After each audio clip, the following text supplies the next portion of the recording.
बिस्मिल्लाहिर्रहमानिर्रहीम। दोस्तों, अरशद लोधी कम दियां गल्लां नाल हाज़िर खिदमत है। अज दी गल दा जिहड़ा मेरा इनवान है वो ये कि अल्लाह पाक दे खौफ कोलों डरिया करो। अल्लाह पाक दा अजाब किसे वेले भी किसे भी कौम, किसे भी मुल्क या किसे भी शहर दे उत्ते नाज़िल हो सकता है। इस तरह दा अजाब अजकल लाहौर दे उत्ते अल्लाह पाक ने भेजा है। ये अजाब कोई बीमारी नहीं है, कोई बवा नहीं है। ये अजाब एक छोटे छोटे मच्छर नुमा कीड़े दी शक्ल च जिहड़ा अल्लाह पाक ने ये लाहौर दे उत्ते नाज़िल कीता है। पिछले 3-4 दिन तो जो ही सूरज गरूब हुंदा है, लोग लाइटां ऑन करते ने ते एक मच्छर नुमा कीड़ा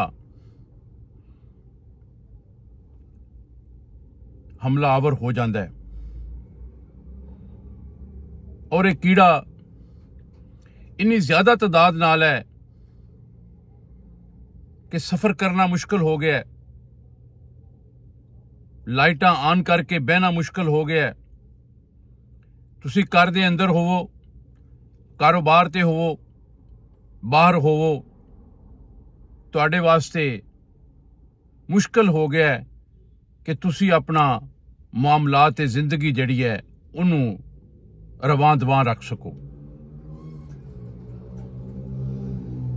मैं छोटी जी मिसाल देना कि एक कारोबारी बंदा जिहड़ा रात नूं सूरज गरूब होने तो बाद, मगरब दी अजान तो बाद अपनियां लाइटां ऑन करदा है।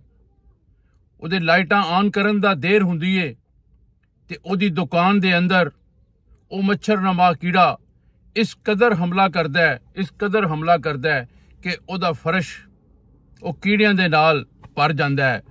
उहदी दुकान दी हर छह जिहड़ी है वो कीड़ियां दे नाल भर जांदी है। बेतहाशा कीड़े इसे तरह हर जगह ते हमलावर ने। मैं अपनी फैमिली दे नाल रात लेट गए, कोई तकरीबन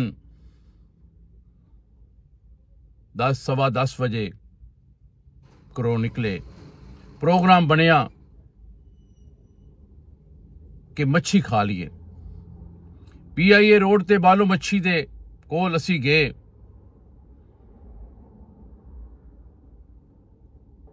आर्डर किया। तुसी यकीन करो कीड़ियां दी भरमार इस कदर सी कि बयान करना मुश्किल है।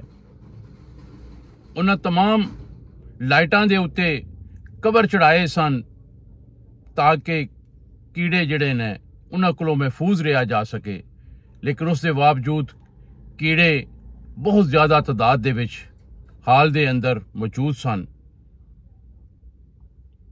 क्योंकि रश ना होने दे बराबर सी, मैं उन्हां अगे रिक्वेस्ट की कि जनाब लाइटां ऑफ कर दियो। उन्होंने कहा जी कि आर्डर आन लगा है। मैं कहा जनाब मेहरबानी, कोई गल नहीं, तुसी लाइटां ऑफ करके तो दिखाओ। उन्होंने साडे टेबल वालियां लाइटां ऑफ कर दित्तियां। जिसने लाइटां ऑफ कीतियां, दूसरी साइड दियां चूंकि लाइटां ऑन सन, वो कीड़े उस साइड नूं चले गए। असी अंधेरे दे विच बह के खाना खादा। क्योंकि लाइट ऑन कर दे ते कीड़े इस तादाद दे उत्ते साडे टेबल दे उत्ते हमलावर हो जांदे कि असी खाना ना खा सकदे। अल्लाह अल्लाह करके बच्चियां ने खाना खादा ते असी उथों शुक्र अल्हम्दुलिल्लाह करके निकले हाँ। जिसले बाहर निकले, गड्डी दा ये आलम सी कि गड्डी दी छत, गड्डी दा बोनट इस कदर कीड़ियां दे नाल भरिया सी कि बयान नहीं कर सकदा। जो ही दरवाजा खोल के अंदर दाखिल होने दे वास्ते गड्डी दे विच असी दाखिल होए हाँ, कीड़ियां ने भी साडे नाल गड्डी दे विच दाखिल हो गए।